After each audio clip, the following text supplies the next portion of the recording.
श्री शिवाय नमस्तुभ्यं भक्तों। जय श्री कृष्णा। स्वागत है आप सबका हमारे YouTube चैनल प्रियंका शास्त्र ज्ञान में। भगवान भोलेनाथ की कृपा हम सब पर सदैव बनी रहे। भक्तों, आज के वीडियो में आप सुनेंगे श्राद्ध की महिमा।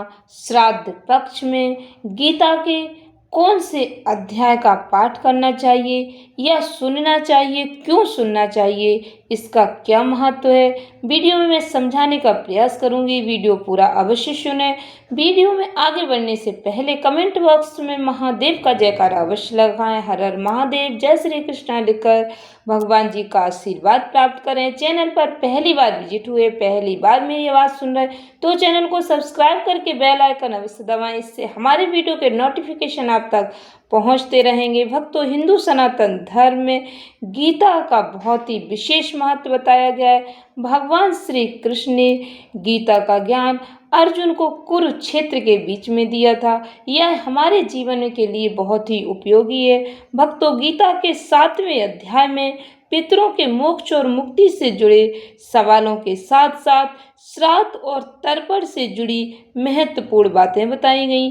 गीता के 7वें अध्याय की महिमा क्या है, इसका पाठ पितृ पक्ष के समय क्यों करना चाहिए, आप इस कथा को सुनकर सब समझ जाएंगे। देवादिदेव महादेव ने यह कथा माता पार्वती को सुनाई।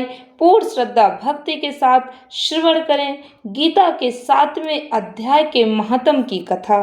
देवादिदेव महादेव माता पार्वती से कहते हैं, हे पार्वती, अब मैं तुम्हें गीता के 7वें अध्याय का महात्म बतलाता हूँ, जिसे सुनकर तुम्हारे कानों में अमृत की राशि घुल जाएगी। पाटलिपुत्र नामक एक दुर्गम नगर है, जिसका द्वार बहुत ही ऊंचा है। उस नगर में शंकुकर्ण नामक एक ब्राह्मण रहता था। उसने वैश्य वृत्ति का आश्रय लेकर बहुत ही धन कमाया, किंतु न तो कभी पितरों का तर्पण किया और न देवताओं का पूजन। वह धनोपार्जन में तत्पर होकर राजाओं को ही भोज दिया करता था। एक समय की बात है, उस ब्राह्मण ने अपना चौथा विवाह करने के लिए पुत्रों और बंधुओं के साथ यात्रा की। मार्ग में आधी रात के समय जब वह सो रहा था, तब एक सर्प ने कहीं से आकर उसकी बाह में काट लिया। उसके काटते ही ऐसी अवस्था हो गई कि मणि, मंत्र और औषधि आदि से भी उसके शरीर की रक्षा असाध्य जान पड़ी। तत्पश्चात इसके बाद कुछ ही क्षणों में उसके प्राण पखेरु उड़ गए और वह प्रेत बना। फिर बहुत समय के बाद वह प्रेत सर्प योनि में उत्पन्न हुआ। उसका वित्त धन की वासना में बंधा हुआ था। उसका तो चित्त धन की वासना में ही लगा हुआ था। उसने पूर्व वृत्तांत को स्मरण करके सोचा, मैंने घर के बाहर करोड़ों की संख्या में अपना जो धन गाड़ रखा है, उससे इन पुत्रों को वंचित करके स्वयं ही उसकी रक्षा करूंगा। सांप की योनि से पीड़ित होकर पिता ने एक दिन स्वप्न में अपने पुत्रों के समक्ष आकर अपना मनोभाव बताया। तब उसके पुत्रों ने सवेरे उठकर बड़े विस्मय के साथ एक दूसरे से स्वप्न की बातें कहीं। उनमें से मंझला पुत्र कुदाल हाथ में लिए घर से निकला और जहाँ उसके पिता सर्प योनि धारण करके रहते थे, उस स्थान पर गया। उसे धन के स्थान का ठीक ठीक पता नहीं था, तब भी उसने चिन्हों से उसका ठीक निश्चय कर लिया और लोभ बुद्धि से वहां पहुंचकर बामी को खोदना शुरू कर दिया। तब उस बामी से बड़ा भयानक सांप प्रकट हुआ और वह बोला, जो ओ मूढ़, तू कौन है, किस लिए आया है, यह बिल क्यों खोद रहा है, किसने तुझे भेजा है, ये सारी बातें मेरे सामने बता।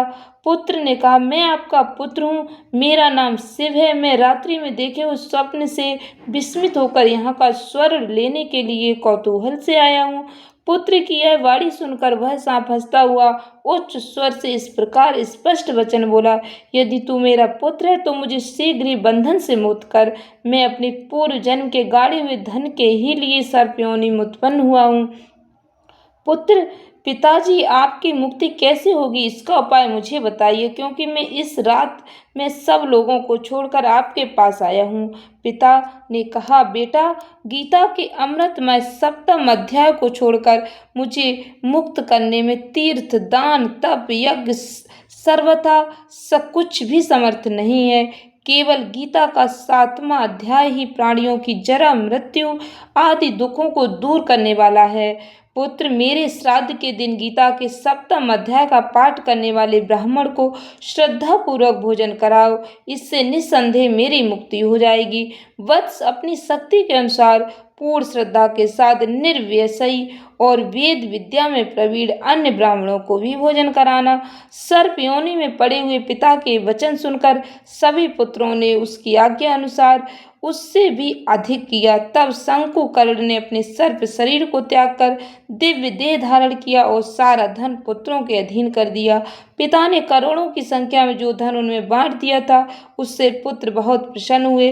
उनकी बुद्धि धर्म में लगी हुई थी, इसीलिए उन्होंने बावली, कुआं, पोखरे, यज्ञ, देव मंदिर के लिए उस धन का उपयोग किया और अन्नशाला भी बनवाई।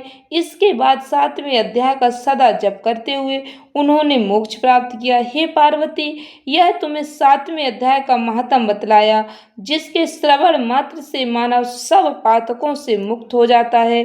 गीता के 7वें अध्याय की महिमा अनंत है। इसे पूर्ण श्रद्धा भक्ति के साथ श्रवण करना चाहिए। आशा करती हूँ वीडियो अच्छी लगी होगी। इस ज्ञानवर्धक वीडियो को, इस गीता के 7वें अध्याय के महात्म को अधिक से अधिक भक्तों को शेयर करके भगवान जी का आशीर्वाद प्राप्त करें। इससे हमारी जानकारी, हमारे सनातन संस्कृति का ज्ञान जन जन तक पहुँच सके। धन्यवाद भक्तों। श्री शिवाय नमस्तुभ्यम।